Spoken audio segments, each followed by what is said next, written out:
Today I will be arguing that the androgynous ideal is necessary for sexual equality. Males and females have a non-enforceable obligation to show both feminine and masculine traits. Due to the structure of society, it would be difficult to entirely eliminate gender roles, but they need to become less constricting, less relevant, and less expected of both of the sexes. With an androgynous ideal, there can exist gender roles so long as there is an option to not conform to them. And since the ideal would be androgyny, most people would choose not to limit themselves to their primary gender role. Sexual equality occurs when the society is based on choice and allows equal opportunities for each of the sexes. Traditional families with traditional gender roles involve the father being the primary breadwinner, the mother being the primary caretaker and homekeeper, and these partners live in separate spheres. Gender roles expand on the traditional family as females are expected to be feminine and males are expected to be masculine. Patriarchy is a society in which masculine traits are preferred over feminine ones. It usually positively affects men, but because it prefers masculinity rather than just males, it can affect positively masculine women.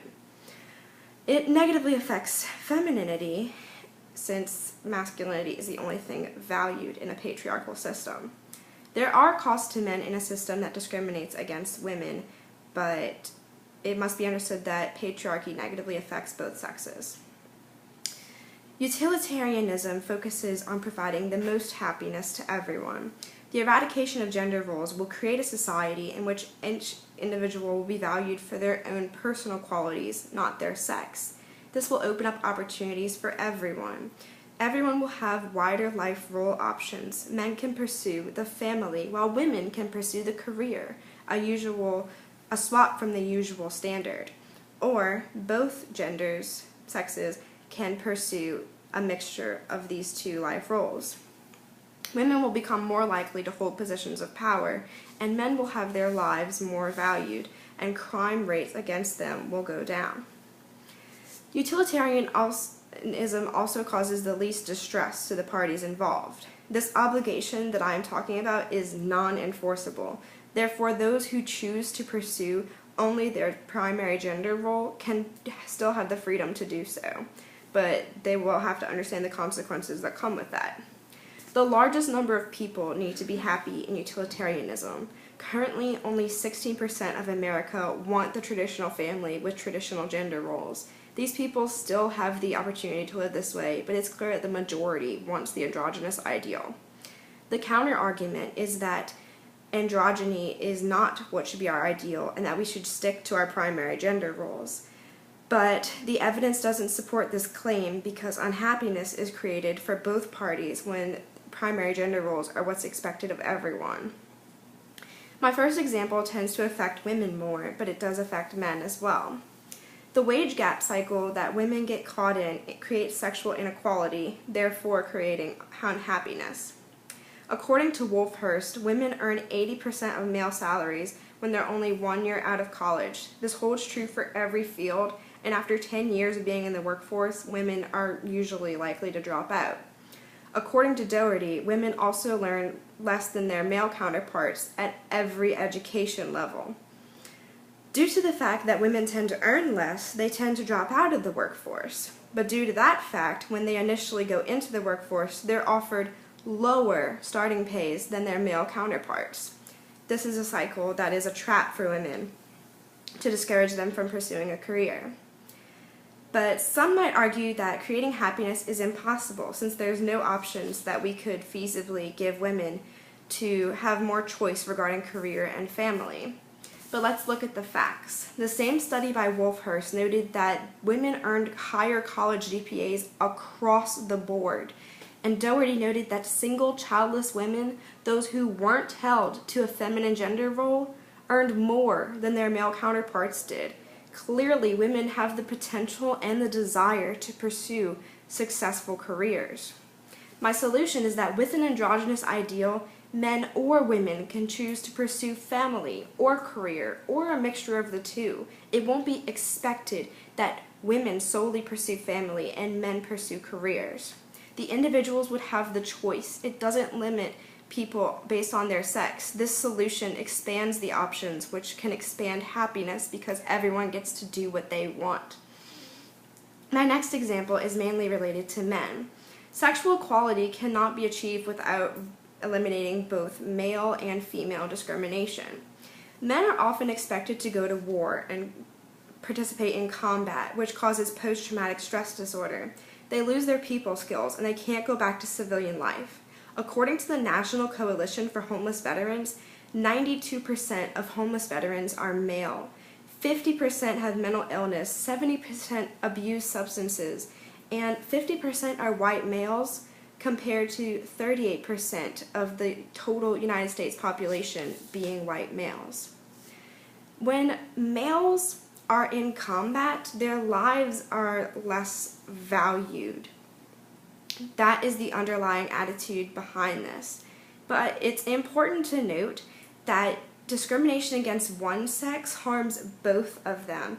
Each are restricted by the gender roles society places upon them. The fact that men are only allowed to participate in combat limits women's freedom too. Women are not even allowed to sign up to be in combat. There are actually, it's proven, more casualties in women-dominated non-combatant troops anyway. Sturba argues that discrimination is a two-way street, and that not allowing women to be in combat shows that it's mainly for the men's benefit. They often say that they don't want to see females as prisoners of war because it will lower their morale. But what should really decide who gets to be in combat? Your physical and mental abilities, regardless of sex.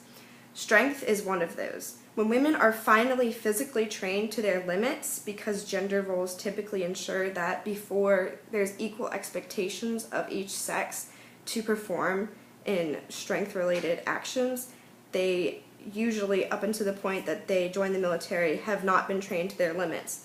The majority of women end up meeting the strength requirement.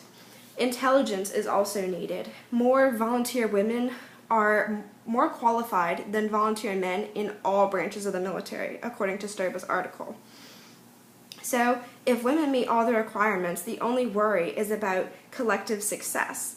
But men are claiming that they cannot do their jobs because of women. But this is not fair. This is because of gender roles. If we try to eliminate gender roles, then men will not feel like women are so different from them, and they won't feel like they cannot do their job anymore because of women in the military.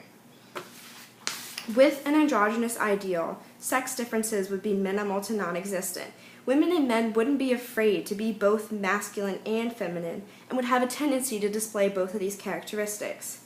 Thus, men and women could choose to enter into combat. Men's lives would not be undervalued. Violence would not be more prone to happen or be caused by one of the sexes.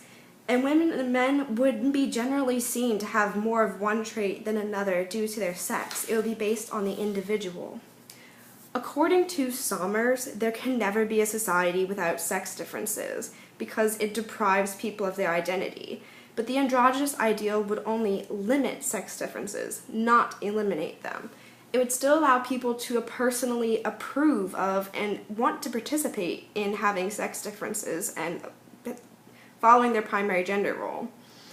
But having an androgynous ideal does not oppose everything androgynous. She claims that it would oppose maternity leave. But an androgynous ideal would work to establish paternity leave alongside maternity leave so that each sex can have an option between the two. There should be an androgynous ideal because women can still be feminine in this society in a different way. And modern women's attitudes show that they're inclined towards this ideal because they want what people want regardless of their sex. They want meaningful work and they want fulfilling work. Since women are the majority of the world, the majority is already inclined to want this androgynous ideal, meaning having an androgynous ideal would bring happiness to the largest number of people following the utilitarian mindset. Thank you.